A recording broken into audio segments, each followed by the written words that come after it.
So good morning everyone, and we are here to talk on disaster preparedness. I heard what all sir said about the parapet and the cupboards. Only two English words I could get in between, but we will be talking about much more. But is this a topic which needs to be discussed? Do you think? Yes. Has it been discussed before?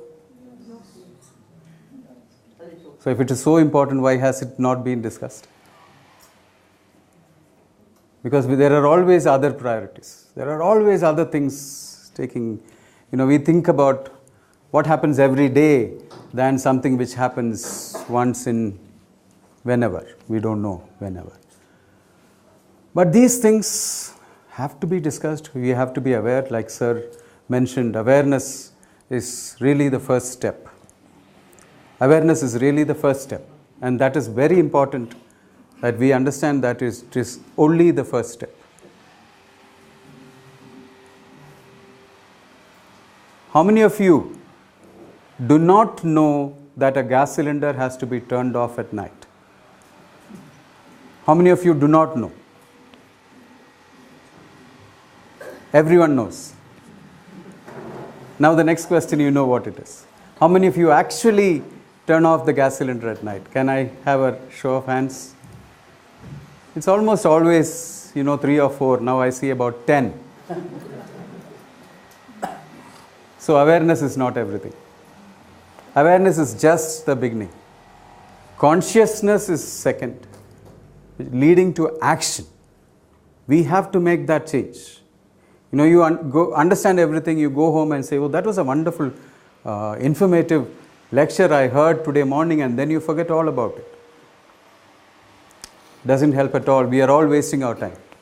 So let us know that this is the first step, and the next steps are with you. You have to do it yourself. I am Hari, as sir has introduced. I work for an organization called Geohazards International and Geohazard Society. We do work a lot with schools and hospitals. We work in the most vulnerable communities. This is from our website. By the way, this is a Tibetan school. Does it look like a Tibetan school? It's a Srinagar Tibetan school actually, doing the drill on April the 4th. 4th of April, we have this drill which we conduct in every school. So, as I said, we work a lot with schools across the country. This is from, I think it's from Assam. Before discussing preparedness, we should know what are we preparing for. What all can happen? We should understand what is it we are supposed to be preparing for. Is it an earthquake? Is it a tsunami? Is it fire? Is it a cyclone? What all can happen here? Let us take this district where we are. I know all of you are coming from not just within Dharamshala, but maybe from outside as well. So what all can happen here? Landslides, yes, one. Heavy rain and rain-induced landslides as well. Fire can happen anywhere. Cloud bursts, which is also rain in another form, but heavy, unexpected. Anything else? Earthquake. Afterthought. Yes. An earthquake also can happen. So we have to understand what all, like many of you are from the schools. So for a teacher, knowing the syllabus is very important. What all is in the syllabus? So for us in disaster preparedness, we have these mentioned items in the syllabus. We have to understand what is outside the tsunami. I mean, a tsunami, is it in the syllabus for us? Luckily, no. But that is one of the few which is not in the syllabus for us in Himachal Pradesh, because it's a multi-hazard prone state. earthquakes, landslides, high winds, cloudbursts, floods, rockfalls. We could think of a few more. Fire is not here. We could think of many more. Nature continues to surprise us with new hazards, new ways of having hazards. We talked about rain-induced landslides. But do you think there will be earthquake-induced landslides? When many of these mountains are nearly ready to slide, when there is rain and water reduces the friction between the rocks, it slides down. So what about when the ground shakes? There could be a lot of landslides happening at the time of the earthquake as well. So being in the Himalayas means we are living with a lot of hazards. So we have to understand all kinds of hazards. I'm just giving you an example of a hospital in Uttarkashi. We are looking at a satellite image of a hospital in Uttarkashi. So when you look at this is the hospital building, and you see that it is very close to a large settlement, and then you should know when you are thinking of the hazards for this hospital, fire may be a hazard because it is living in the middle of a large settlement. If a fire starts somewhere, it could result in the spread to the hospital. So that is what is shown here. When you zoom out a little bit, you see the community and you see main roads. So there may be other hazards as well. Zoom out a little bit, you see the river. Now you know flood is also a problem. You zoom out a little bit more and then you find that you are at the bottom of one of the most active landslides in Uttarkashi. So we have to consider all hazards where you are. So if you are working in a school outside of Dharamshala or wherever, you have to consider, when you are doing your disaster management plan, you have to consider what all can happen in my school. If you are in LTWA, we consider what all can happen here. Earthquakes definitely, fire definitely. We have a hillside here up, so some landslides can happen. Maybe a rockfall can happen. We have to consider what can happen where we are. That is important. If your school or hospital or your office is right next to a factory, you should know that maybe there can be a chemical gas leak. Maybe there can be an explosion in the factory. So we have to consider where we are, what all can happen. Himachal flood disaster map, lots of rivers, many floods happen here. The wind hazard map, we are not too high on the wind hazard map, but we are still in the high damage risk zone. Landslide hazards, Kangra is relatively shown as high but not severe. Moderate to low and high, that is the district of Kangra. When you come to earthquakes, you have, this is the maximum risk zone and this is the high risk zone. The whole of Himachal is in high or very high. So we don't have much to choose from, you know. I was asking a professor in Roorkee about the difference between the high and the very high. But what he replied was in Hindi. So for those of you who understand Hindi, he said, Nash और सत्यनाश में क्या फर्क है? You understand? Destruction and total destruction. You know, that is the only difference. Not much difference to choose from. So as far as earthquakes are concerned, we really don't have much, much positive about our zoning map. This is the earthquakes which have happened along the Himalayas. This is the historical record. There have been one or two big ones. And where did this one happen? Right here, 1905, right here, the big one, Kangra earthquake of 1905, April. So we've had a lot of earthquakes here. Landslides happen when there are unstable slopes, and they are caused mainly by heavy rainfall when the soil is fragile. And mostly, very few landslides are natural. Mostly we do something. We cut a road across, we cut the toe of the mountain. Most of the landslides And in fact, over 80% of the landslides are man-made. Without, we were working in Mizoram, and we did a survey of 2,200 landslides, and there were only less than 50 were natural. The rest were all human-induced landslides. So most of the landslides are because of something we do: road cutting, road construction, mining, tow removal, and the natural erosion also happens. Rock falls, more important where we are. This is from New Zealand, where an earthquake-induced rockfall. Tenzin,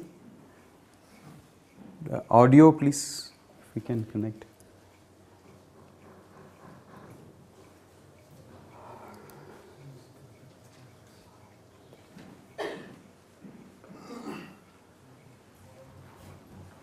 So this is a huge rock which has come down just during the earthquake. And this is another photograph. Actually, I'm showing this for a purpose. There are two rocks which have rolled down, one this way and one the other way. The one which went this way is here. It stopped just short of that building. It came down and stopped just short of the building. The other one, it took the entire, it wiped out this building and rolled down and came over here. Do you see something interesting here? What is interesting is, for me, in this whole picture, is this rock. The old one. The old one should have told us that there is a problem. There is a problem. Big rocks roll down and settle here. That means I don't think we should have a house here. We should be aware of this. Wherever you are, you may find there's a nice big rock in my yard, then there is a problem. This is from Sikkim, an earthquake. Look at this. This has destroyed a public health center. And for me, again, the more interesting rock is this. This was telling you, don't build here. It was telling you, but no one considered that. And there are still many more of these brother rocks waiting there, ready to come in the next shaking. So when we are building, we have to see the signs.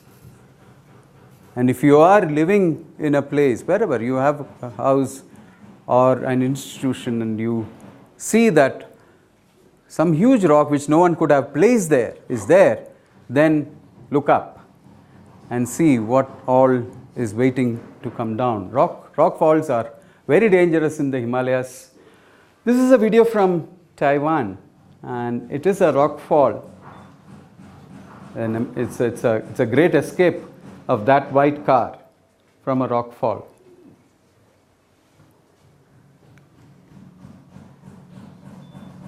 The mountain comes down, knocks out the car, and then comes the big one. Ups. Wow. Quite lucky those people. But look at the size of those rocks which are coming down. So, in fragile mountains like the Himalayas, there can be huge rock falls as well. We'll go quickly on to fire safety. All of you, in whichever institution you are, do you have fire extinguishers? Everywhere? You have? Does anyone know how to use a fire extinguisher?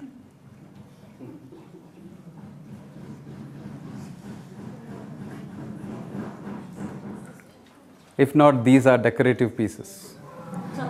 Just ornaments kept on the wall. Is it a very complex instrument to handle? Not at all. Not at all. It's quite simple. Actually, it's very simple. But if you have not used it once, you will hesitate. Even in an emergency, you will hesitate. And seconds matter. In a fire, seconds matter. Very, very important. So, whichever institution you are, get yourself some kind of training. In the future, we plan to organize some fire safety trainings here and in the TCVs, but don't wait for that. Don't wait for that. If you can organize it yourself, if you can help from anywhere, the fire stations are mandated to give trainings to anyone who requests for it. They are mandated to. Whether they do so or not, I don't know. In Delhi, they do. In Delhi, a school or an institution has just got to call the fire service and say that we need a training, and they will come. They will use up your fire extinguishers, but they will train you. I don't know, you could try that, or we will discuss, I'll discuss with sir how to organize more. This, I don't know if any of you have heard of this fire, the AMRI hospital fire in Kolkata. 100 people died. 102 people died in this fire incident which happened in one of the most important hospitals in Calcutta, private hospital, AMRI. This changed to this. 100 lives were lost, and also there's a small story behind it. This happened in 2000, I think it was 2009 December. This fire happened. But what I consider really killed those 100 people was a fire which happened in September. In September 2000, in the same year, there was a fire in the basement in AMRI. At about 10 o'clock in the night, in the basement there was a fire. The security guards noticed the fire, and they immediately called the Calcutta Fire Service. They came within about 20 minutes or so and doused the fire. Everything good, no loss of life, nothing. But when they doused the fire, the water also spoiled some medicines which were stored next to wherever the fire was. The AMRI management took that very seriously. The discussion was, how could the security guard call the fire service directly? They should have informed the management. 2 security guards lost their jobs that day. They were fired because they called directly to the fire service. That was September. December, a fire again almost in the same place was noticed much later, around 12 in the night. Near to midnight, there was a fire. It was seen by the security guards. They tried calling the management. They wasted 50 minutes trying to find someone. They tried various people in the management till finally they could get through to one of them and then called the fire service. 102 lives. Unnecessary loss of life. No one should have died. It was a small, let me tell you, every fire starts small. There is no big fire. Every fire starts small. And the earlier, time is of essence. The earlier we attack the fire, we can control it. But if you let it grow, then it's not possible. Fire, we will talk more about that. Fire is a chemical reaction, and it needs 3 elements to come together for a fire to happen. There should be heat, that is a spark somewhere, something which gives the heat. There should be fuel, something to burn, and there should be oxygen. If these 3 things come together, there can be a fire. And if one of these is removed, the fire will go out also. Fire cannot exist without these three coming together. So in this room, how many of these elements are there?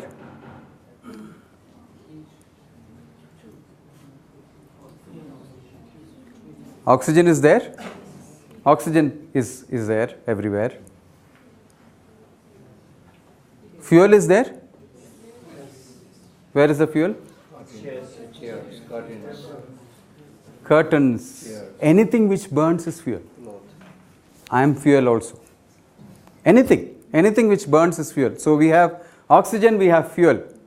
We are just waiting for one tiny spark and we can have a fire. That is how close we are always.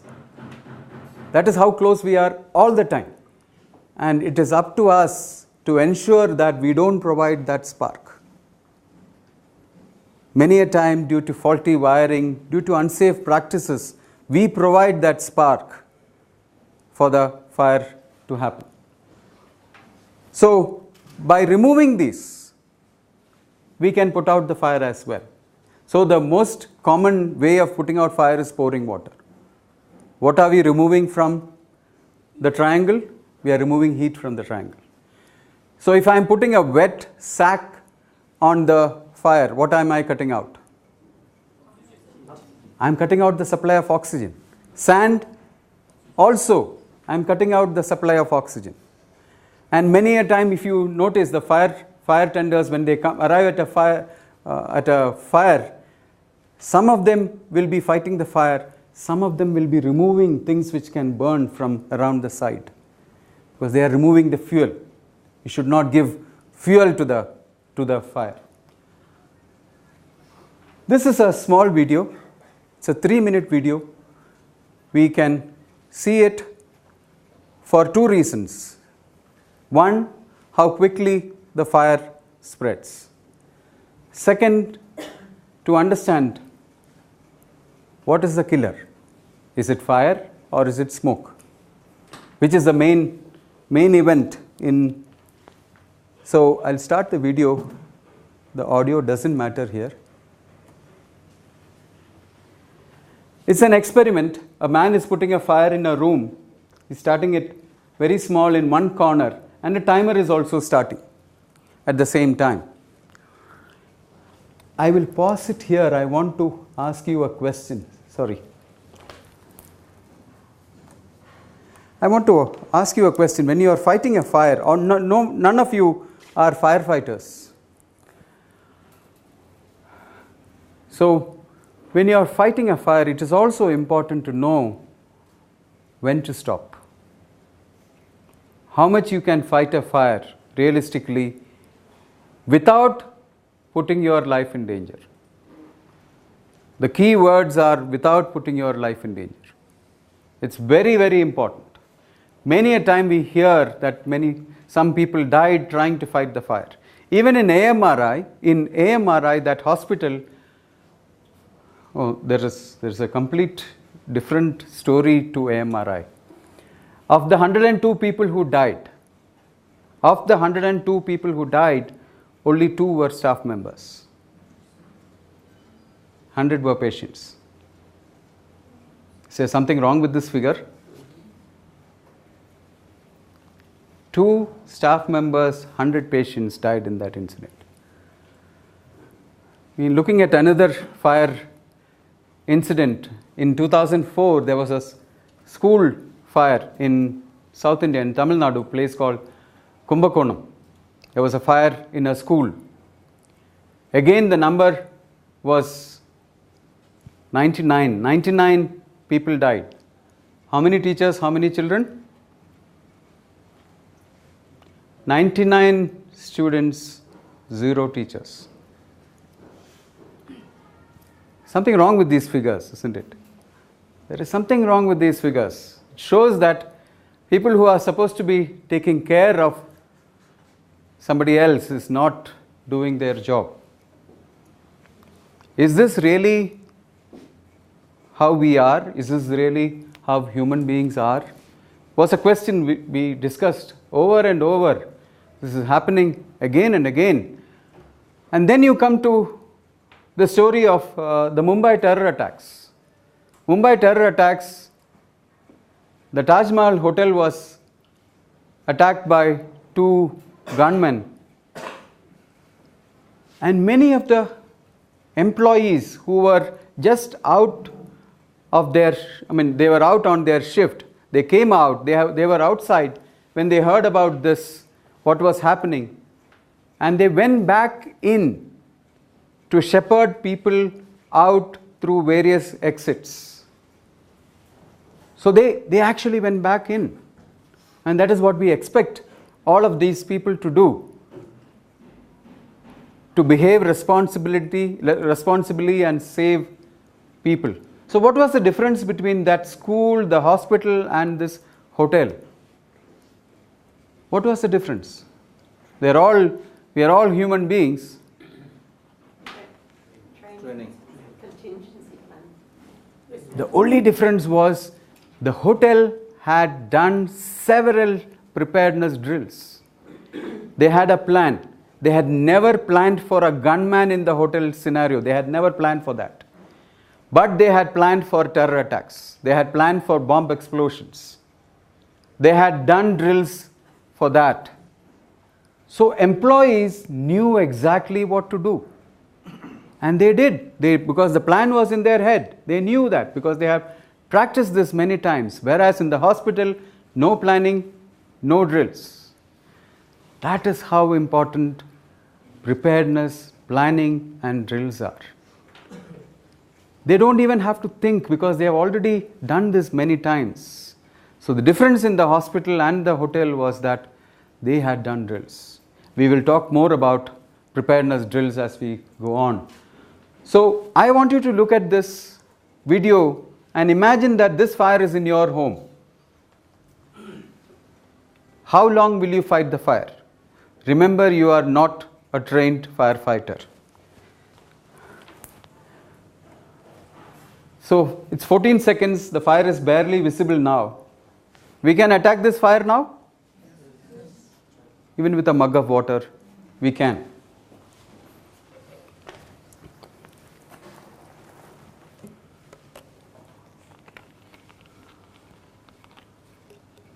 Even now?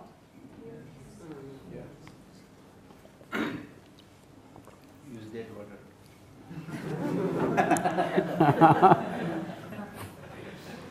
Getting out of there. Now? Yeah. Even now? Yes. One thing you should start to notice is the smoke is going up. Yeah. 1 minute. Can you fight it without a fire extinguisher? Still, you will try? No. Do you think so? I think maybe for me, I think 1 minute and just about 1 minute would be enough.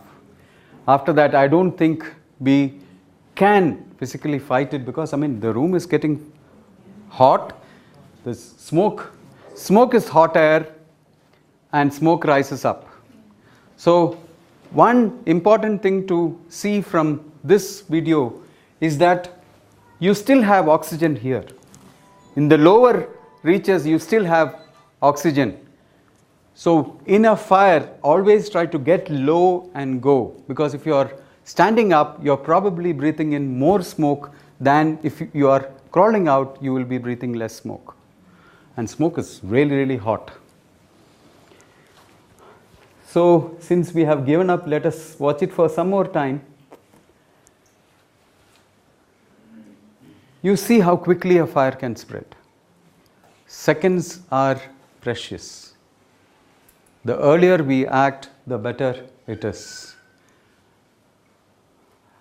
It's just 1.5 minutes, and even the smoke is getting superheated now. It's looking at the lamp.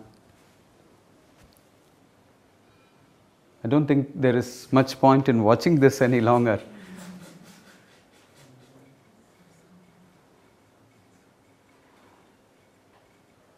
Lost. 2 minutes, and this is what we have. So it's become a fireball. So, planning for fire safety, minimize the chance of fire. Don't provide that spark. Don't provide that spark to the fire. Early discovery is important. How do we discover fire early?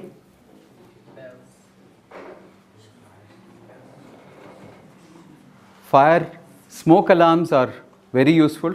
I heard the library has installed smoke alarms, at least in some places. I don't see any here. It's important, especially in unmanned areas. You know, in places where people are always there, a small fire will be detected easily. But in unmanned areas, it's very important to have these smoke detectors. Early discovery is very important. And once you discover it, you have to restrict the fire spread, try to extinguish the fire, and evacuate the building. Very important. Have a good evacuation plan. And try as far as possible to have 2 exits from every location. We don't have 2 exits from this room right now. We only have 1. That is not an exit. That takes you further into the building. So it's not, we cannot consider any other? The window, yes. There is a window which we can break. We have chairs, something to break a window and get out. But it's always good to be aware of the second exit, aware of the need for the second exit. Before the fire, identify the nearest fire exit. This is the smoke alarm. Know your nearest exit in any building and practice evacuation plans. Involve the fire department, install smoke alarms, practicing using fire extinguishing methods. We have to practice. It's not enough that we have fire extinguishers, you know, every 5 meters in every building, but we should have also people who can use them. Do we have spaces in wherever we are which look like this? No, we don't like to throw away anything. We always want to, this might come useful some other time. We keep stuff. We add to the clutter, but when you see this again, remember, this is fuel. This is fuel for the fire. Don't provide fuel. Try as much as possible to clear clutter, give away things. There is a fire extinguisher somewhere here. That is also another thing we wanted to see. There is a fire extinguisher somewhere there. And do we do this? The plug without the plugs? Do we do this? If a plug breaks, we nearly always try to adjust what we call here as jugaad.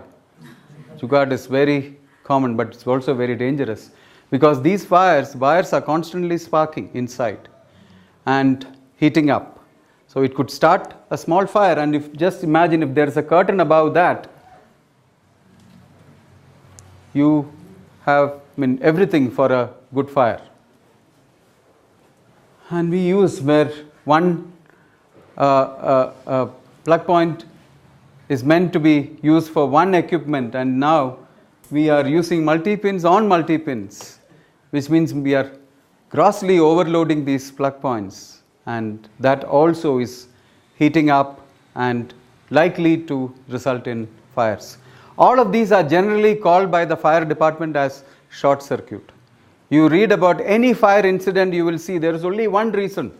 They say it is short circuit. But it is actually something like this which has happened. There are 4 kinds of fire, and what is most common is the A type of fire. It depends on, the fires are termed depending on what is burning. So the A type fire is the common items which burn, the paper, wood, cloth, etc. B is the flammable liquids like petrol, diesel, grease. C is electrical fires, and D, which is not common at all, it's metal burning. So we have to be looking at these 3 which can happen, and which is why our fire extinguishers are mostly called A, B or C. They are meant for use for A fires or B fires or C fires. Nowadays, most of the fire extinguishers are ABC type, can be used on any of these three. Class A fires, we already mentioned this.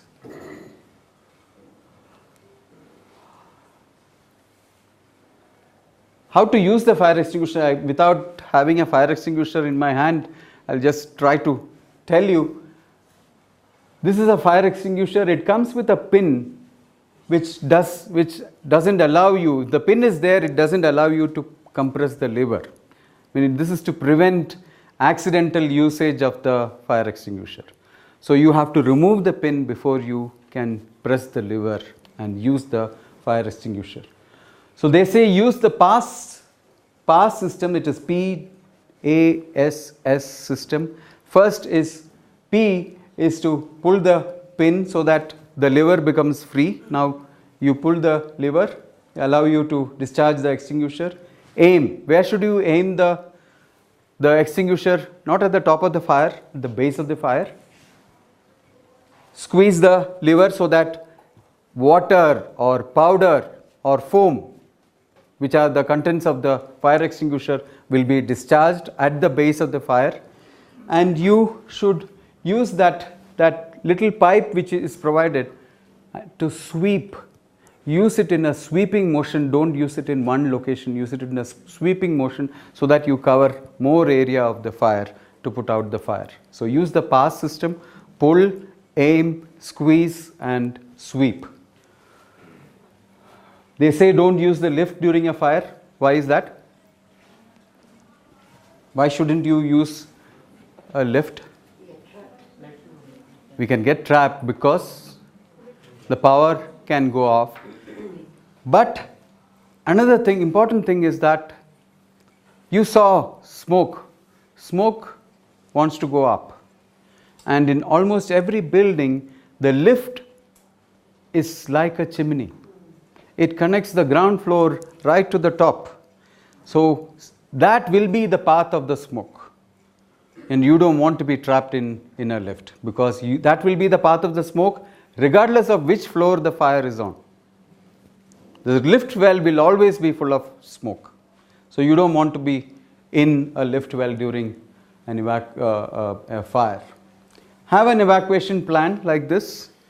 We will also discuss the evacuation plan later on. But we should have a plan so that every one of you who have evacuated is accounted for. It cannot be like everybody runs out and goes their own way. We don't know if somebody is inside, somebody is trapped inside. It's very important that we make our way outside and someone is responsible to take a head count and ensure that all members are accounted for. Earthquakes can happen in Kangra, in Himachal. But why do earthquakes happen? Any idea? Why Kangra more than Delhi or more than Bangalore?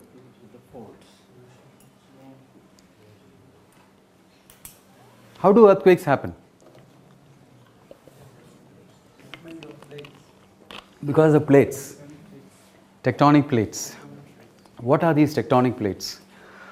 Actually, the outer layer of the Earth's surface, the outer layer is called the crust.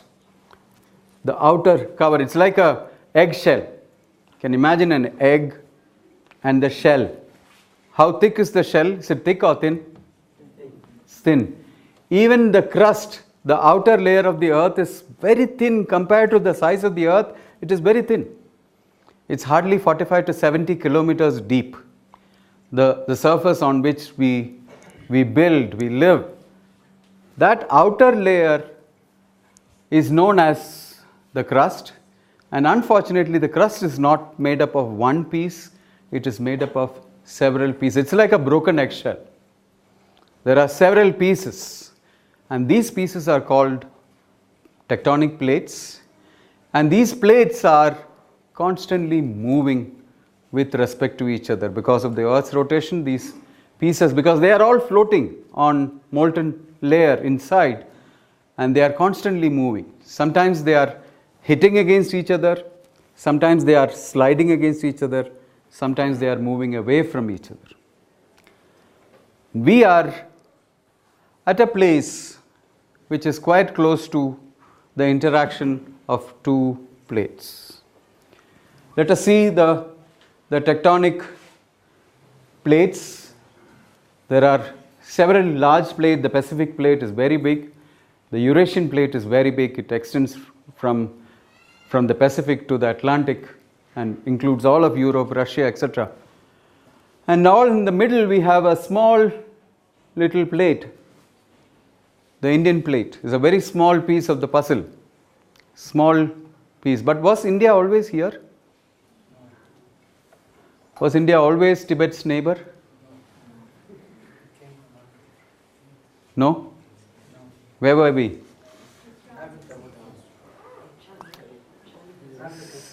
Somewhere down below. We were very close to the South Pole. Very close to the South Pole, along with Antarctica, Australia, Africa, all in one large continent. And then this continent started breaking up and we moved in the northeasterly direction to come and reach here. When was this? 1947? Millions and millions of years back. Let us go back 180 million years back. This is 180 million years back. We have Australia, you can make out, India, part of India at least, Africa here, and this is 180 million years back. This continent is just about getting split now. Let us move forward another 30 years or 60 years, 120. India has started moving in the northeasterly direction. Australia has already drifted off. 90 million. India and Madagascar are actually starting together, and India moved much ahead. India was one of the thinnest plates, it continues to be one of the thinnest plates, so it has moved much faster. It was the fastest moving plate. How fast is that? It's 3 centimeters a year. It moves 3 centimeters a year. So it's almost like if you don't cut your fingernails for a year, it'll probably grow for 3 centimeters. That was the speed of the Indian plate, but it is still the fastest plate on the planet. 30 million years back, India is approaching the large Eurasian plate. There is a sea in between India and the Eurasian plate. The sea was called the Tethys Sea. The sea soon disappeared because India kept moving forward, and roughly about 15 million years back, India came and collided with the large Eurasian plate. You can understand that this is a very small plate compared to the large Eurasian plate. It's almost like a auto rickshaw hitting against a truck. The truck is not going backwards. The Eurasian plate is not moving backwards. It's the Indian plate is trying to push the Eurasian plate, not successful, and the Indian plate has to go under the Eurasian plate. It goes under in a process called subduction, one plate going under the other plate, and land started rising up on the other side. So this is one plate going under the other, and the land started, mountains forming on the other side. Those mountains are the Himalayas, created by this collision, and several million earthquakes created these mountains here. Every mountain has been created by earthquakes. You heard about the Kathmandu. The entire valley was lifted up by 2.5 centimeters in the last earthquake. That is how the Himalayas were built. That is how Mount Everest was built. Over millions of years of tectonic activity. Earthquakes build mountains. So let me look at the plate boundary of the Indian plate, and this is the Eurasian plate. we saw the large Eurasian plate, and this is the Indian plate. So some of our states are in the Indian plate and some of them are in the Eurasian plate. Which are the states in the Eurasian plate? J&K, most of Himachal, most of Uttaranchal, and the plate boundary then cuts across Nepal, goes just below Sikkim into Assam and comes down along the Mizoram ranges, Burma, goes into Burma and on to the Andaman Nicobar Islands and goes below into Indonesia. So this is the plate boundary, and this is where the Indian plate continues to try to move 3 centimeters. It wants to move 3 centimeters. Is it allowed to move 3 centimeters? So, I mean, you should imagine this about 40 kilometers of Indian plate rock trying to push against 40 kilometers of Eurasian plate rock. It is not a smooth movement. It is not a smooth movement. The rocks get locked up and the stress is developed because every year one plate is trying to move. It is like an elastic rubber band being pulled and pulled and pulled. The stress is developed, adding on to every year the stress is becoming more and more and more. And when the rocks cannot take this stress any longer, it breaks. That is what we feel as an earthquake. So along this plate boundary also the stress is developing, which is why most of the earthquakes happen along plate boundaries, boundary between 2 plates. And when there has been a big earthquake, when there has been a large earthquake, some of the pressure is released. Pressure is released. But if there has not been an earthquake for a long time, is it good news or bad news? It's bad news because the pressure is building up. And the longer we wait, the more pressure builds up and the bigger earthquake can happen. If you look at that particular part of the plate boundary, here we see it as one line, just one line demarcating the Indian plate and the Eurasian plate. But when you look at it closely, it is not just one fault, it is a series of faults. This is the plate boundary between the Indian plate and the Eurasian plate. And each of these faults are storing energy. And each of these faults can produce huge earthquakes. And we are talking about 8 magnitude earthquake plus. Because it was this same plate boundary, if you see here, the same plate boundary in Indonesia, 2004, created the 9.3 magnitude earthquake which created that tsunami. The Indian Ocean-wide tsunami was generated by an earthquake in the same plate boundary. So that is the kind of energy which is being stored in this plate boundary as well. Lots of faults and not a pretty sight at all. All of these are faults, and they say that you are always between 2 earthquakes in time. You are always between 2 earthquakes. And the further away you are from the last earthquake, the closer you are to the next one. So here we are 100 years or 110 now, and along this plate boundary there has not been a significant release of energy for a long time. The last one was, there is one in 2015 here in Kathmandu, but in between that there has not been a significant release of energy. So scientists believe that the next big one affecting India could be somewhere between the one which went off in Pakistan in 2005, that is in Pakistan occupied Kashmir, and Bihar. So which means that all of us, even the ones in Kangra, are likely to be affected by a big earthquake not too far from now. Oh yes, I was wondering why the slide came in. It's unfortunately that's not very clear. There's a tiny mouse here at the below the paw of the lion, and I feel that many of our cities in the Himalayas are like that,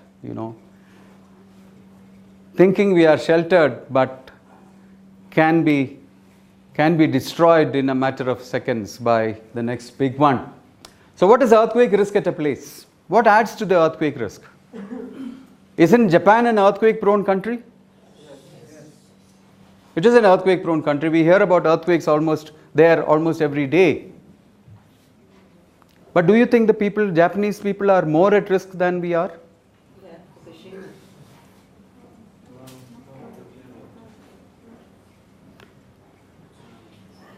So why do you say they are better off than us?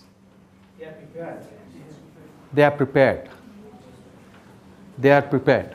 Is that the only thing? Experience. We cannot all have experience. We cannot all wait for us to have experience before we get prepared. But yes, Japan is risk prone, but they are among the most prepared people in the planet. This recent tsunami earthquake, 9+ magnitude earthquake, creates one of the worst tsunamis we have seen. And then we have Fukushima. And altogether, A plus B plus C is 22,000. Imagine any one of these happening in India. Any one of these. The numbers we are thinking of will be in lakhs. Any one of these. That is the difference actually between the Japanese and us. So if you think let us imagine that a similar earthquake happens in say Tokyo and in an Indian city, any Indian city. So on one hand you have a 7.5 magnitude earthquake in Tokyo and another 7.5 magnitude in any Indian city. Let us assume that the populations are the same time of the day. Does time of the day matter for an earthquake? Yes. Does it matter whether it's a daytime earthquake or nighttime? Yes, it matters. Which is more dangerous? Nighttime? Yes. People from TCV, how many people are here from TCVs? From schools generally. Okay, now I am giving everyone a choice. You can choose an earthquake, time of the earthquake, not daytime earthquake, 11 o'clock in the morning or 11 o'clock at night. How many of you will choose? Morning. Even the school principals will choose the morning earthquake? Do you want to be in charge of 1,000 children, 2,000 children during an earthquake? But TCV has no difference actually because most of the schools are residential. So daytime or nighttime is the same for you. But for a normal school, if I am a normal school principal, I would not want a daytime earthquake. I would prefer a nighttime earthquake anytime, 10 times out of 10. Because this is one of the most devastating scenarios to have an earthquake during school hours. India has been very, very lucky in the last 20 years. We have not had an earthquake during school hours. We had the Gujarat earthquake on a Republic Day, so it was a holiday. Luckily, it was a holiday, but still, many children were in school to mark the day, and we lost 800 children. The Pakistan earthquake, 2005 October, Pakistan earthquake, out of 77,000 people who died in that earthquake, 22,000 were children in schools. It's a huge number. And all those 22,000 children died in Pakistan, not in India. Why is that? It was the time. I mean, Pakistan and India time difference is half an hour. It was a day. It was a Saturday. It was a second Saturday. It was a holiday for schools in India, while in Pakistan, Friday is the holiday, Saturday was the first day of school. And tragically, those children died. Nepal earthquake, Saturday. Saturday is the only school holiday in Nepal. Sunday, they work Sundays. So, three of us were together when we felt the Nepal earthquake in Delhi, and we were frantically trying to find out where the epicenter was, and then we saw on TV, it's Nepal. And we were just shuddering to think of what would have happened because it's a huge earthquake. And one of my friends suddenly said, yes, yes, yes. My colleague Anup, was saying yes. And I was looking at him, what? It's a Saturday. It's a Saturday. Schools are off. It's so lucky, actually. Nepal was so lucky. The earthquake would have been very different if you have 2,000, 3,000 children die. It will be a very, very different earthquake. So India has been lucky also. The Sikkim earthquake also happened on a Sunday. But how long will our luck hold? Schools have to be prepared to deal with daytime emergencies. So we were talking about two cities, Tokyo and any Indian city, having similar magnitude of earthquake during the same time of the day. Let us imagine that the population will be the same. Will the results be the same? No. The one earthquake in Tokyo will possibly be a small news item in page 12 of the newspaper saying there was an earthquake, probably one person died because of a heart attack or he fell from a ladder or something like that. But the same earthquake in any Indian city will cover international newspapers. What is the difference? Why the difference? Why are the results different? Because we are not prepared, we are not aware of the earthquake, and the management is so poor, and all that happens. I think there are basically two kinds of problems. One is the preparedness, is people understanding what to do before, during, and after. That is one part of the answer. The second is how we build our buildings. That is one of the main differences between the Japanese and us. If a person in Japan wants to build a house, he will go to an earthquake engineer and tell him that I want to build a 2-storied house, this is my plot. And the engineer will look at the plot and say, okay, in your plot, this is the likely intensity. Okay, Japanese have, very, very micro zonations done, so they know what kind of earthquake shaking will be there in each locality. We are looking at India and we know, in India, in certain Himachal Pradesh, we will have this kind of shaking. We don't have that kind of detail. But the engineer will tell that person how to build, and together they will find a contractor who knows how to build an earthquake resistant building. But if I were in Delhi, I may not even go to an engineer. I will go to a contractor directly. I don't have to go to an engineer. I don't go to the engineer, I go to the contractor and I tell him that this is my plot, I want the best floor finishes. I want wooden paneling on my walls. There is no discussion on safety at all. Safety is not at all discussed. And I also tell him that according to the law we can build 3 stories, but can I give some bribes and make it 4 somehow? Yes. And he will guide you how to do that also. And finally we end up with a house which will surely come down in the next earthquake. So the difference is, one, your built environment, your constructions, your buildings. So one, we talked about the hazard. Hazard is the same. The earthquake is the same in both the cities. And the hazard, by definition, when we say hazard, it is anything which can potentially trigger a disaster. So when we talked about Tokyo, that earthquake, did it become a disaster? The earthquake in Tokyo? Because only one person died, 2% died, it's not a disaster. But in India, it will become a disaster because of other factors. The hazard is the same. Vulnerability is how you build your buildings, is the degree to which your built environment is susceptible to losses. If you have a bad building in an earthquake zone, it is definitely going to come down. So it is more vulnerable. If you have a very good building, your vulnerability is low. Vulnerability, I mean, looking at few pictures from the past earthquakes, Uttarkashi earthquake, Uttarachal, this is the Gujarat earthquake, 22 stories.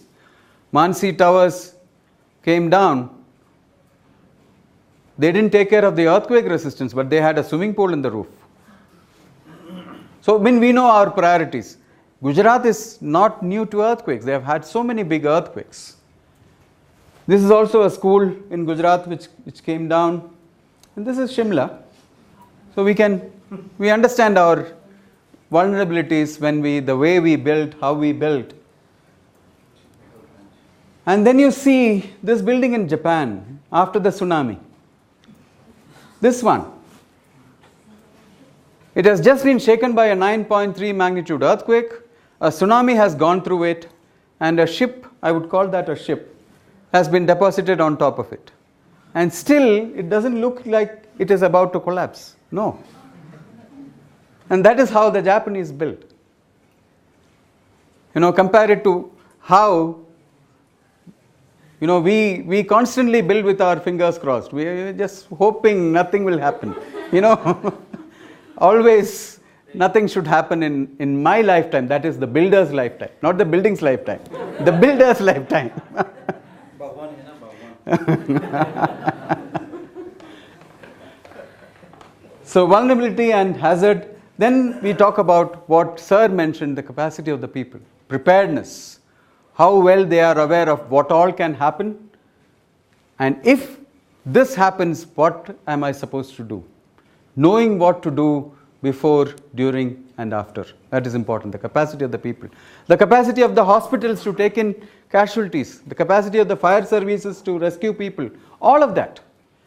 In each institution, the capacity of the school to rescue all its students, take care of them outside and hand them back to their parents. All of that will come under capacity. So these are the factors, hazard, vulnerability and capacity, which affect the risk possibility, the possibility of a disaster happening. Risk is the possibility of a hazard turning into a disaster. So I am trying to connect all of these together and put them into an equation only to make us understand. Hazard into vulnerability minus the capacity is risk at a place. Hazard into vulnerability minus capacity. This is not E is equal to mc squared kind of equation. Please understand, this is only to make us understand the different kinds of relationship between this. In this equation, can we do anything about the hazard? Can we reduce the earthquake? Can we stop the earthquake? We cannot prevent the earthquake. We cannot reduce it. We don't have any control over the hazard. We only have control over the vulnerability and the capacity. So if we want to bring down the risk at a place, the only thing we have to do is vulnerability should be increased or decreased. Vulnerability should be decreased and capacity should be increased. And that is what we are doing here right now, is we are increasing our capacities. We are trying to understand what all can happen, how we can be prepared. So this equation can apply to the country. This can apply to you, your office. I mean, let us take the case of LTWA. Hazard is there. Earthquake hazard is there. Vulnerability. If your building is built well, then your vulnerability is low. Naturally, your vulnerability is low. But if your building is not built well, then your vulnerability is high, and correspondingly your risk is high as well. Capacity. If you have good preparedness plans, every one of your staff members know what to do before, during, then your capacities are high. So there are many ways of bringing down your risk. We can address them. This works even for a family. A family looking at their own home, saying, oh, my building is bad. Then my vulnerability is high. Either it's time to move or address the vulnerability of the building. But this is something everyone can do to build capacities, preparedness. You don't need any money to be prepared. No school needs a budget to get a preparedness plan done, to do a drill. No, nothing is required. So earthquake risk reduction means increasing capacity, awareness generation, training of everyone. Engineers, builders, contractors, school teachers, everyone. And reducing vulnerability, future buildings, at least if your institution is building a new building, make sure it's earthquake resistant. The past mistakes are there. Let it be there. But new one, don't make a new mistake. Understand earthquakes. You are living in earthquake country. You have to, future buildings has to be built well, and critical structures have to remain functional. Even within a facility, you have certain buildings which are more important. In a city, what are the most critical buildings? If I take a city, hospitals are very important. That's the most critical. And we want the hospital to remain functional. Remain functional. Remain functional is very different from remaining safe. Okay, I have a hospital which is built earthquake resistant. In the earthquake, nothing happened to the building, but all my equipments fell down. My X-ray machine fell down, my ventilators fell down, my generator slid off the foundation. There is no power now, there is no oxygen, there is no water. I have a very safe building. Is it enough? No. Not useful at all. Functional. It has to be functional. Existing buildings can be addressed by making it safer by retrofitting. We also have to look at non-structural risk reduction. We will talk about non-structural. Sir mentioned a bit about non-structural, about the cupboards and all that. So let us quickly go through a few points on structures. I'm not trying to make you engineers here, but we will just cover a bit on structures. Do you see an earthquake in these pictures? Anywhere? Is there an earthquake? No fallen buildings, no dead bodies, but this is where the ground has moved, ground has broken. You see this fence? No one made this fence like this. The ground has moved. So this fence, which was a continuous fence, is now like this. The road, you can see the alignment is all wrong because the ground has moved. It looks like somebody has just done this on a piece of paper. That is what earthquakes do, and this is also what earthquakes do. So ground really moves in earthquakes, and if your building does not have any earthquake resistant features, you can, I'll just quickly show you this. The difference is that in this small building, in this building you have a foundation, then you have a basement, and then you have masonry walls built upwards, then you have a slab, masonry walls and more slab. What are the connection between the foundation and the roof? Is there any connection here? There's no. What happens to a building in an earthquake is very similar to what happens to you if you are standing on a stationary bus and the bus moves forward. What happens to you? You go backwards, you tend to go backwards. So what is the force that hits you? It's just inertia. It's inertia. Your leg has moved with the bus, but your head has not yet started moving with the bus. So in a building also, the foundation moves with the earth, but the rest of the building may or may not follow. May not follow along with the foundation, depending on how well connected it is to the foundation. If it is built like this, the connection between the foundation and the brick is one layer of masala, one layer of mortar, and that is not enough to hold the building together. So when the ground shakes forward and backwards, it is not going to remain standing. It can come down, which is why the Indian code says that your foundation needs to be connected to the roof. At every corner you need reinforcement, and if you have pillars, well and good. And there should be connections at the sill level, at the top of the window level as well. All of these need to be connected.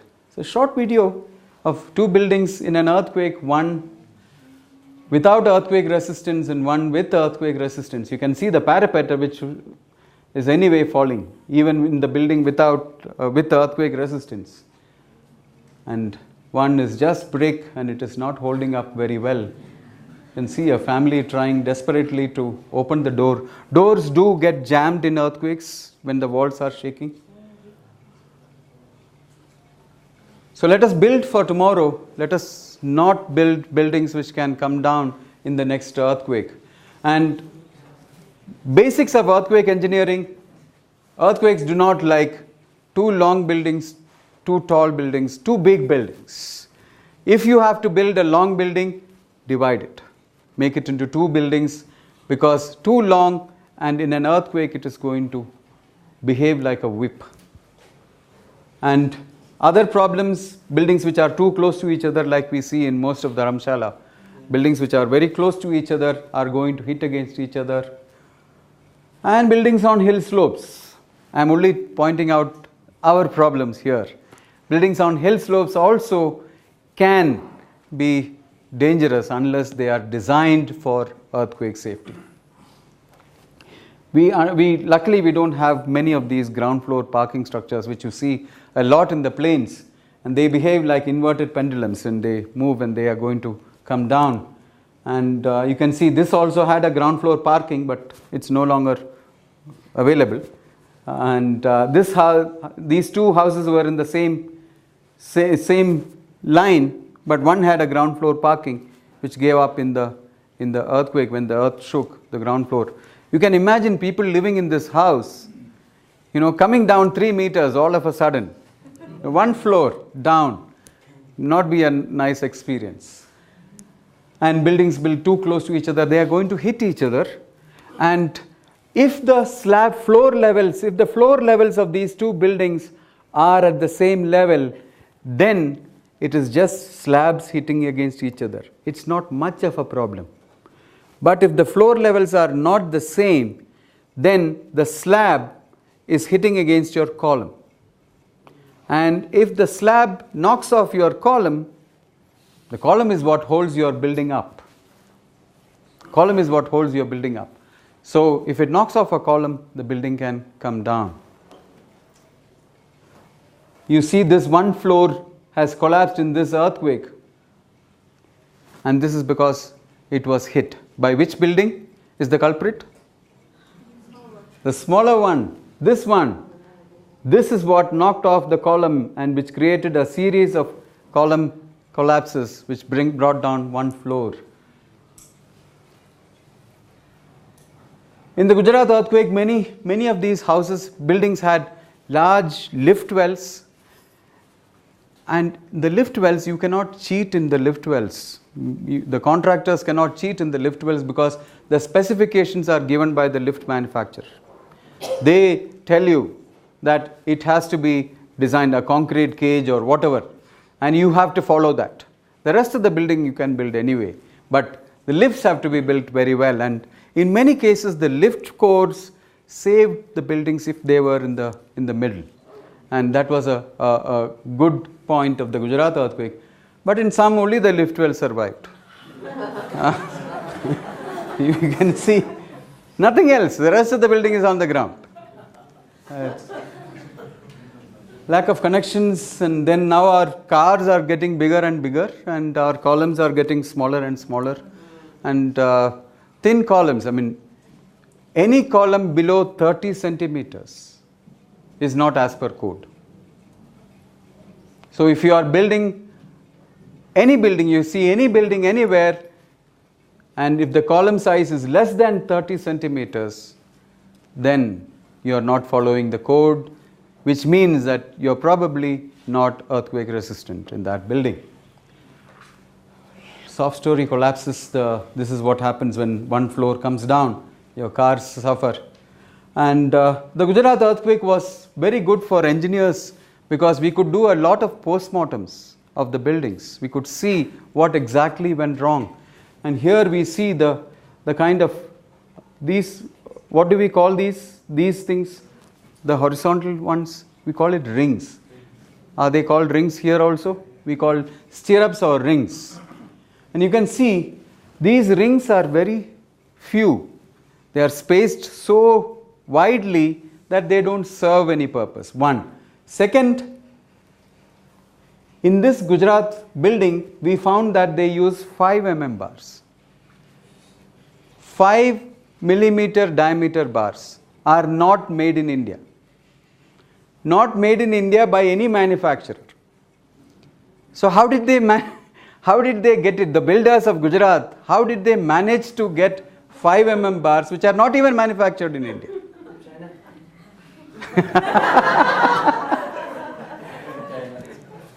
5 mm bars and large spacing, and then the middle point 90-degree hooks. I want you to, you're not engineers, but I want you to look at this column. I am going to cut a column in the middle and I am going to look at it from the top. What do I see? Any column, if you look at it from the top, this is what we see. 4 bars at the corners, the ring around it. So have you seen this kind of columns or this kind of columns? Which is more common? The left one?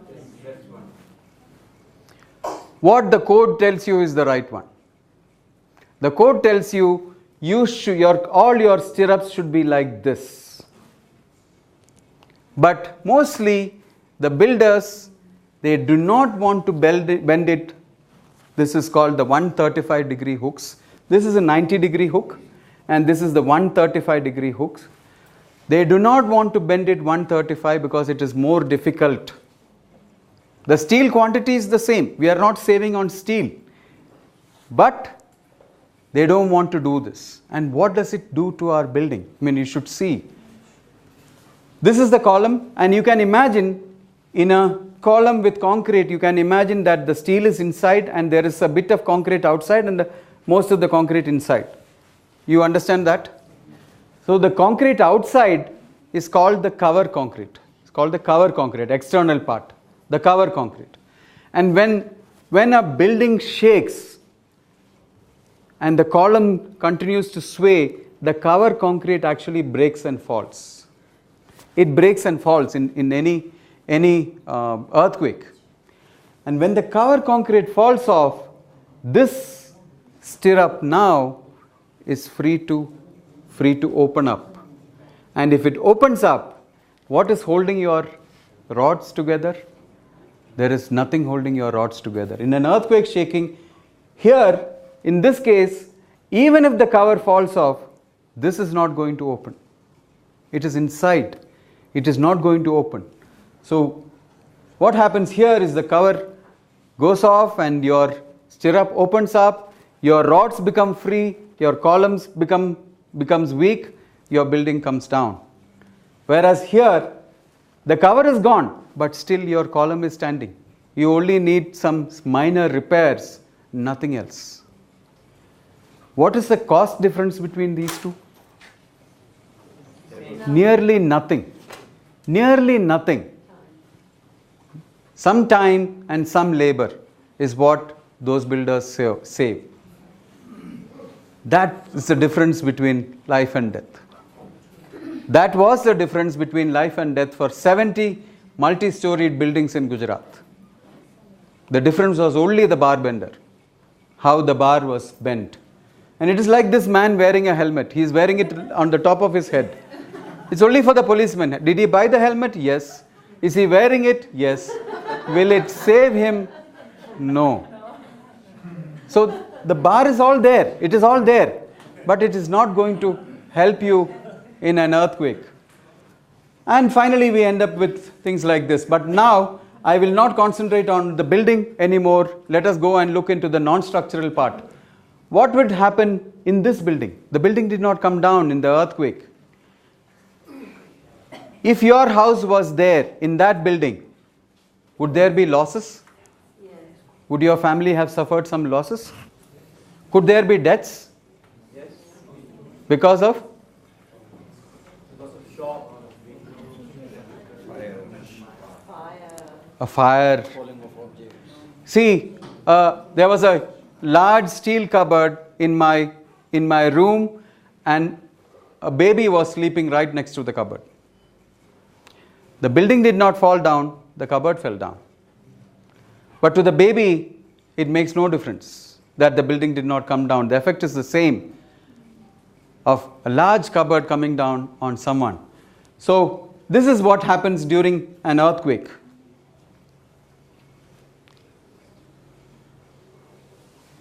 This is from Kobe earthquake in Japan. This is the kind of shaking you can expect in Dharamshala as well. The same We are not expecting. earthquake in slow motion. Most of the wheels here, most of the furniture here is on wheels. So it is, and they are packed together, so they are generally jostling around.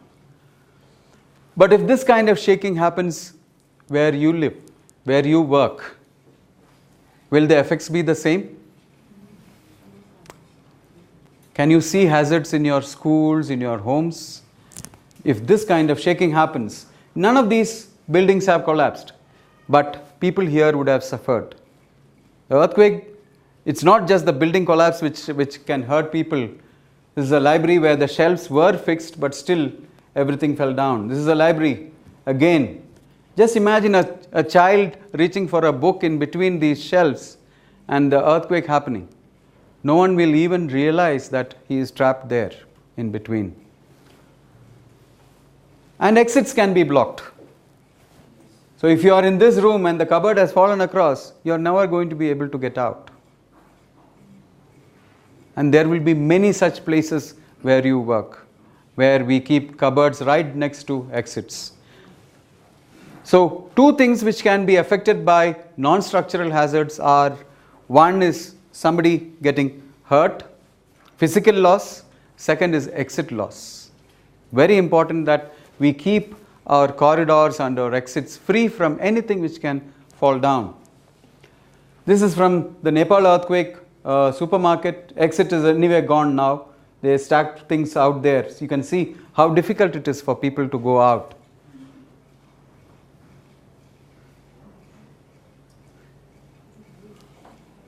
I don't know if she made it because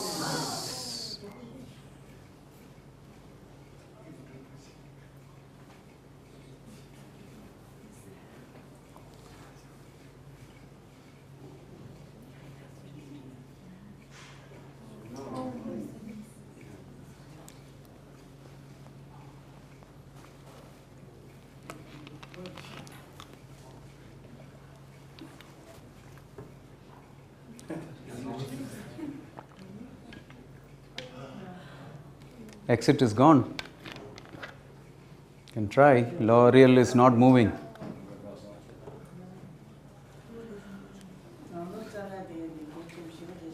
What might be a hazard here in this room? Are there any hazards in this room? Everything is so perfect. Nothing. Maybe this one.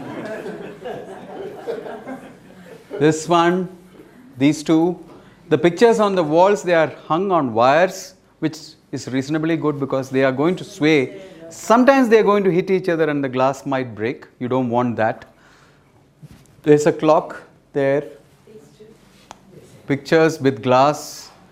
These, those can fall down. That door is gone. Actually, those are not glass, it's plastic. On that, very good. Plastic is okay, but glass on the floor is one. You know, you lose your exit. You can look at various things which can fall. Actually, a child, at the bottom you can see a child is sleeping right next to the altar. So, not a good place, not a good sight, I would say. In schools, I have friends from schools. You will see that science labs are possibly the most dangerous places in the school. you will have a lot of chemicals, you have gas, you have glass, you have fire, lots of dangerous places. And so in the schools, continuing with the schools, any problems here in this room? Sludge. Yes, somebody said it very correct. Electric current, water, you don't want these two together. And glass, you have more than one hazard. And every one of our gods and heroes have become hazards now. Huge, I mean, especially if there are glasses. You saw this picture in the beginning of the presentation. Do you see things differently now? Any problems here? Many. All the medals will come down. This is a school in Assam, Guwahati, in same zone as we are in, zone 5. So I was talking to ma'am and I was telling her, ma'am, you have kept these for the small earthquakes. Any small earthquake, they will come down. This is for the big one, the big ones. And this is for the guest. Perfectly placed for the guest, and even behind the guest, you will have 2 cupboards. And this is her exit. This is her exit. One of the most dangerous places I have seen. And so, I mean, we don't consider these. That is all. We saw the picture in the beginning. I wanted your reaction. There was no reaction. But now you are reacting, and I am very, very glad that you have earthquake eyes now. Use those earthquake eyes in wherever you are. Your school, your homes, wherever you go. Try to understand what can happen. And discuss this with your family. And they will wonder, what happened to this person? He was okay in the morning. Now he is saying, this cupboard will fall down. That should be brought down. But please do discuss that with your family. Any problems here? Exit loss. Exit loss is here. Same. This is a hospital in Delhi, Hindu Rao Hospital in Delhi. Corridors are sacred spaces. Let us know that. Your exits are sacred spaces. Don't keep anything there. No cupboards, nothing temporary. Oh, it's only for a day. No, this cupboard was kept for a day. I think it's been there 6 years now. Let us not do that. Our exits have to be very clear. And even if this falls down, do you expect patients to go out in wheelchairs and stretchers? Not happening. And also outdoors, you can have water tanks come down, weak walls come down. This is Sering. Earlier he used to work with us here in the library, Sering Dundup, just below the water tank. From outside, let us watch a video from New Zealand of a street and things falling out. You can see during the earthquake. And people are already shooting that in their mobiles. That is what we are more interested in doing. But things falling out is a real threat. Like Sir was mentioning, the hazard of the parapets coming down. In this earthquake in Christchurch, 72% of the people who died just outside buildings. Just outside. Not inside, not far away, just outside. So they say that just outside the building there is a zone called a kill zone. We would call a kill zone, where people can be affected by things falling down from the building. Walls falling down, glass, water tanks.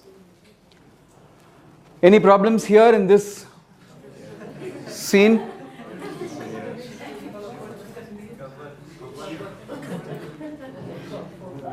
Ganesh will come down. Ganeshji is number 1. Ganeshji is always 1. So, small earthquakes, Ganeshji, but the big earthquake, the cupboard, the clock has glass, and clock coming down can hurt the child. Anyway, TV, and if the TV is on wheels, the stand is on wheels, then the hazard is even more aggravated because it can move anyway. So please start looking for it, and solutions are you can fix cupboards to walls using small L-shaped clamps. Like you can see here, all the cupboards have been fixed using L-shaped clamps. One leg of the L fixed to the wall, another L fixed to the cupboard. If it's a tall cupboard, you will need possibly four of these L clamps. If it is a short cupboard, shorter than you, if you are short like me, then you need just 2 clamps at the top. This is the way to fix them. It's available in almost every hardware store, and you can fix them against the walls like this. Many schools, this is also another important thing. Do you know what this is?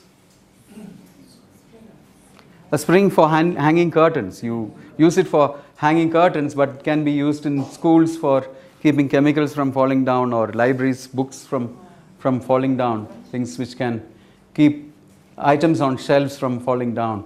And in a school, the earlier scene was like this, but then they corrected this by having wooden partitions so that the bottles don't fall down. Even now, I'm not very certain that in the shaking the bottles can hit each other, and chemicals can leak. So they have to do additional work. What they did actually, which I don't have a photograph of, is they used a small wooden platform, and they cut holes for these bottles, so the bottles went in. So, and the solutions were, you don't need an expert to work out these solutions, do you? I mean, you can think about what will happen and how I should correct it. What will happen to gas cylinders during earthquake shaking? They'll fall down. They'll fall down, and if they fall down, the tube, it's likely that the tube will come out. And if the tube comes off, the gases started leaking because it's not closed.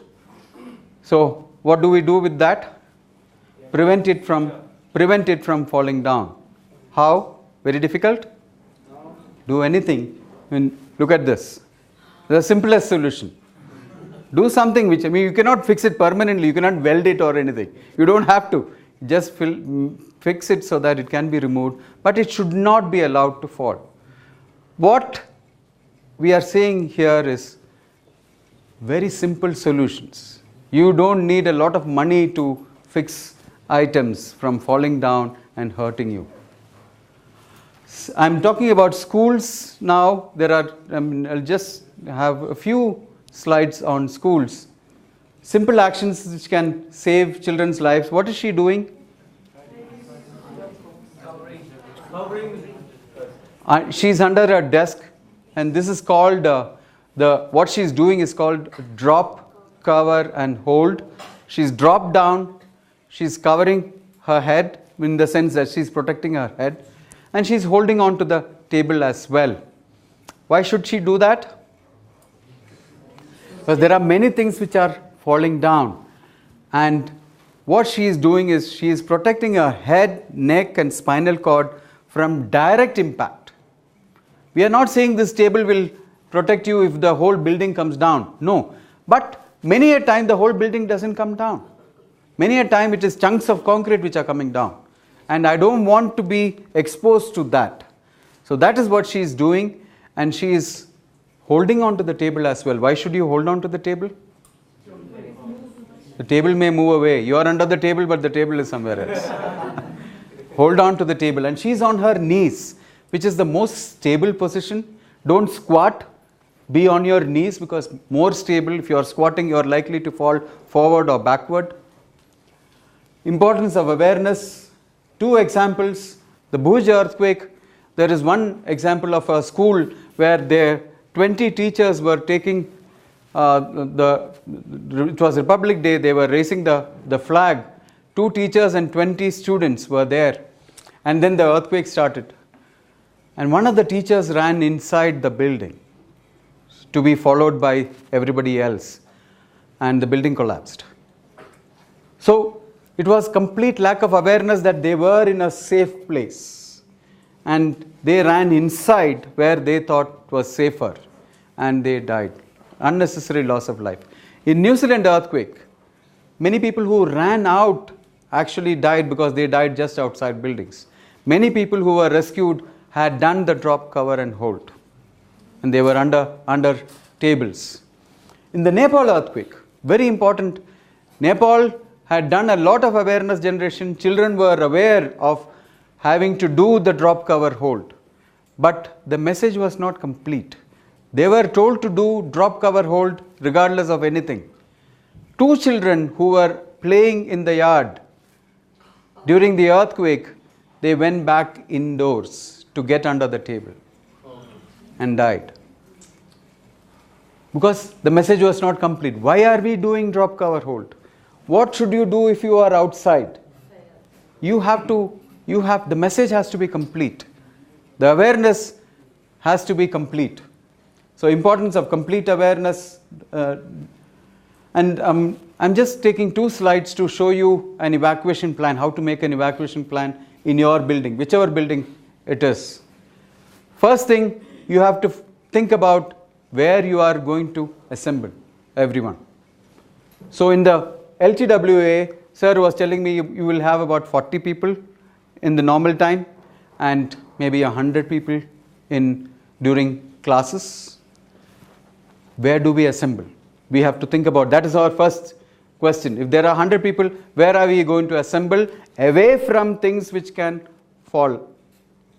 We have to think about these things. Here in this school is an L-shaped school. There is one staircase here and another staircase here. And this is the second floor. We always start from the top when we are trying to do the evacuation planning. We try to do from the top. Second floor, and this is the 2 staircases. So how should we plan it? Don't look at the arrows here. That is how they have done it. But how should we plan? What do the classes here do? Do they use this staircase or that staircase? The nearest one. The nearest one. The nearest one is what is naturally occurring to us is the nearest one. So they should take the nearest one and these people should take this one. But look at what they have actually done is they have closed this staircase for anyone and they are all using the staircase here. Do you think it's the correct approach? That is what I thought also till I saw the first floor. The first floor, almost everyone is using that staircase and very few classes, I think 3 classes are using this one. And I was asking this question, why did you plan this way? They said one thing is that this staircase is very narrow, it's narrow, and from the first floor to the ground floor, it's going to be very congested if both the floors come together. So they are segregating the floors with respect to staircases. So the top floor uses this staircase and the first floor uses this staircase. And why few classes are using this? They said that these classrooms are almost occupied only 3 hours a week. So there is a chance that most of the time that will be empty and only one class is using this here, so that they have been told that they quickly evacuate before the people from the other floor comes down. So that is their plan. And I'm going back to the second floor. You see the color difference. They have used different colors for different floors. This is the first floor, and then the ground floor they are using the red color. They are marking who all are coming where, which staircase they are using. And when you are making a plan, it should be so clear that everyone will know which staircase I have to use, and not only that, which side of the staircase I have to remain. It has to be that detailed, your plans. Drills have to be done. Prepare the plan for the school. Not only the school, I'm talking about the school, but every organization needs to have a preparedness plan for their buildings, each buildings. Make everyone aware of the plan and practice through drills. See the difference, the drills in the Mumbai hotel, how much it helped. There are also stories from the terror attack, the 9/11 attacks, where Morgan Stanley, you've heard of Morgan Stanley, the investment bankers, Their office, they evacuated 2,700 people from that building. They lost only 10 people in that building. They lost only 10. And that is because of good disaster preparedness and planning and drills. They had practiced. 3 times a year, they would make employees come down, walk down 60 floors. 60 floors, walk down, no lifts. That is what saved lives in the end. So drill sequence will be preparation. You prepare for the plan, for the drill, you announce the drill, evacuate, then take an attendance. And the most important part is the debriefing. Talking to everyone, finding out what went wrong. The head of the institution will ask what went wrong. He will not want to hear what went right. He will only want to know what went wrong. Why? Because whatever mistake has been made should not happen again. Make corrections. We will end up with one small session more on family preparedness, a few slides. It's very important to have your families prepared as well. When you are living in a place where earthquakes or landslides can happen, it's very important to consider how a family will react when they are together and also when they are separate. Many of you wanted a daytime earthquake. Most of you wanted a daytime earthquake. But also consider this. In a daytime earthquake, you are separated from your families. You are not with your family. Your family is spread out in different parts of the city or town or whatever we call it. You may have a spouse working here, a person working here and a spouse working in Upper TCV. Children going to school in Kangra. So you're all separated. And the important part of family preparedness is how are you going to get together? That is something a family has to discuss and decide. So in family preparedness, there are 3 elements. One is the hazard hunt, looking for hazards within your home, for things which can fall down. Are you providing a spark to a fire?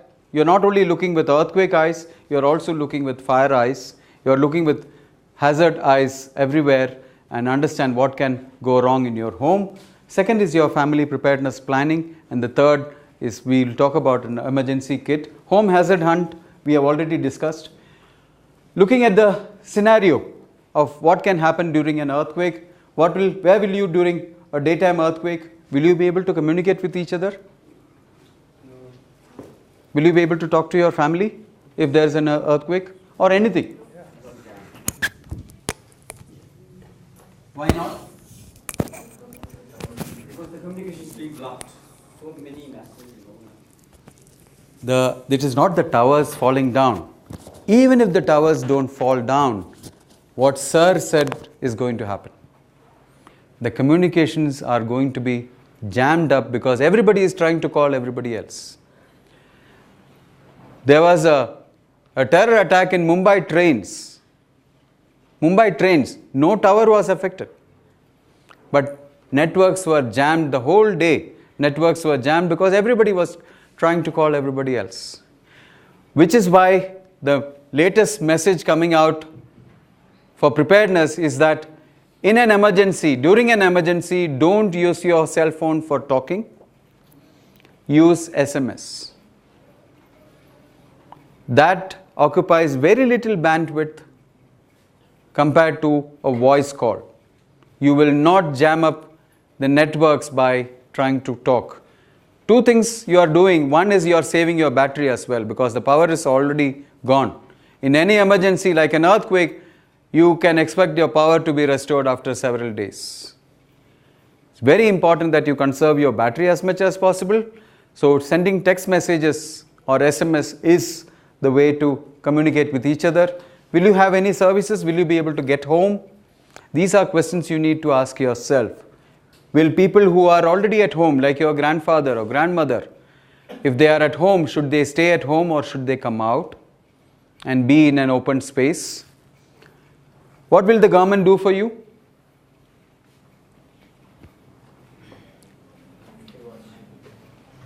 Precious little. No, they cannot, actually. Actually, they cannot reach every part of any district. They cannot. Even if they want to. I mean, that is very important sentence I am saying. Even if they want to. So, the Tibetan community, I would like this community to be prepared to be on your own. Prepared to face with any eventuality on your own.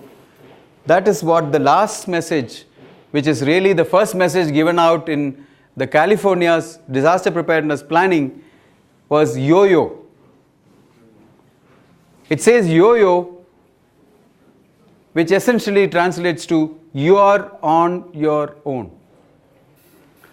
Don't wait for the government to come out and help you. You are on your own. In India, the government will not come forward and tell you this, but that is the reality. There they are telling you, you're on your own. It's your family, get them prepared. It's your school, get yourself prepared. It's your institute. Don't wait for help from outside. Don't come on TV and say, oh, we didn't get any relief. Sarkar se koi nahi aaya. Aayega bhi nahi. They won't come. They cannot come. I mean, that is reality. That is reality. They cannot reach everyone. So it is up to us as family members, as members of an institution, to start thinking about this and start getting prepared. Family preparedness planning, know your environment, know your community, nearest police station, fire station numbers, know community plans. Communities have to start thinking about this. The picture is distracting, so let us discuss the picture now. She is sleeping with a torch and a pair of shoes under her bed in a plastic wrap. Why? Torch, you understand. The power goes off. But the shoes, externally, outside, there is going to be many sharp objects.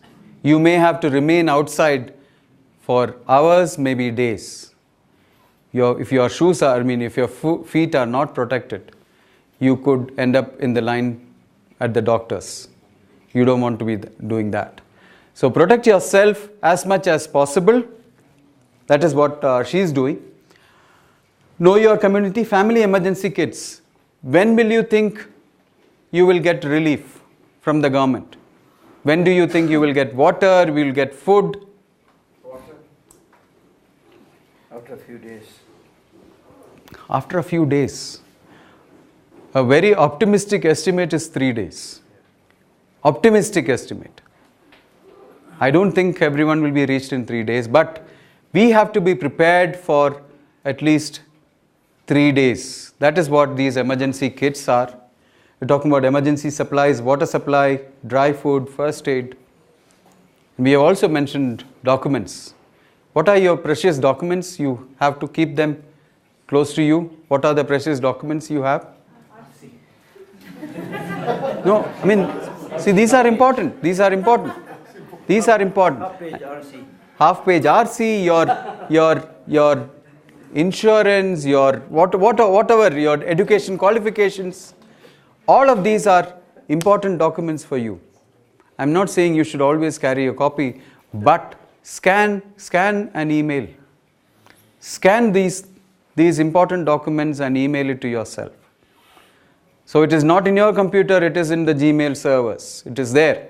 You can access them. You have a copy.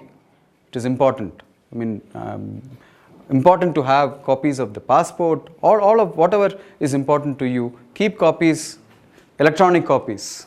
And planning to meet. If a family is separated, you should make a plan to meet. How do we get together? Where do we get together?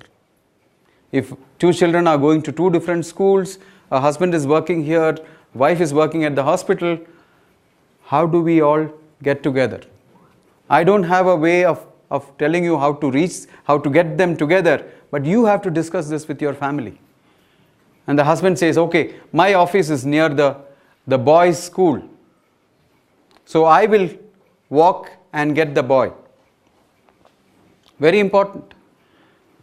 First of all, find out what is the school's plan. Does the school have a plan? Will they keep the child at school or will they let them go? Will they let them go? Should they let them go?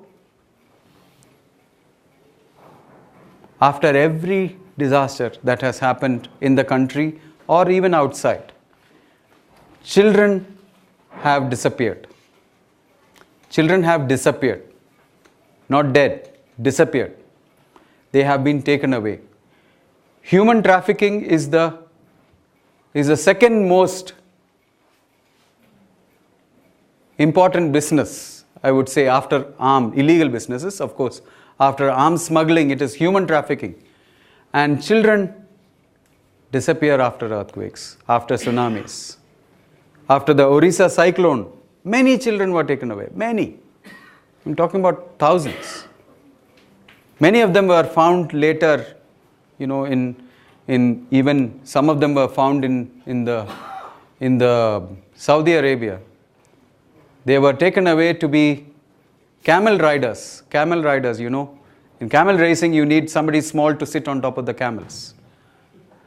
So, there are, the kind of things they take away children for. So, children should never be allowed to go back on their own from school. That is one thing. So, you need to plan your family's emergency plan such that the child waits in the school, you walk there and bring them somewhere, wherever you want to meet. That kind of planning has to happen at the family level. And for that, there should be a discussion between the family members, if possible, today. Because all of you understand this today, and this is like charging a mobile. Now it is all charged. By evening, the charge is coming down.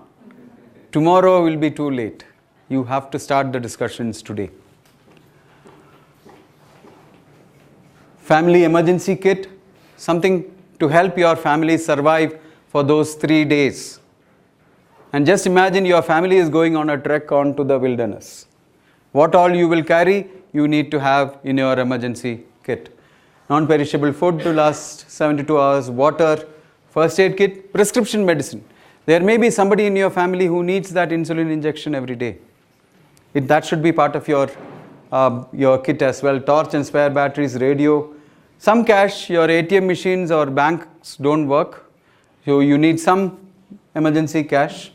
List of emergency telephones. We have lost that capacity to remember telephones. 10 years back, I could remember 50 telephone numbers. Now I can only remember my wife's telephone number. So it's important to have the list of emergency documents. Other things, there's a whistle to call for help, dust mask. There will be a lot of dust after any earthquake. So you can think of making your own family emergency kit. And even a first aid kit. Do you have a first aid kit at home? Many of us do have a list of medicines. If you have a baby, you definitely have, all these medicines which are required. Prepare your first aid kit as well.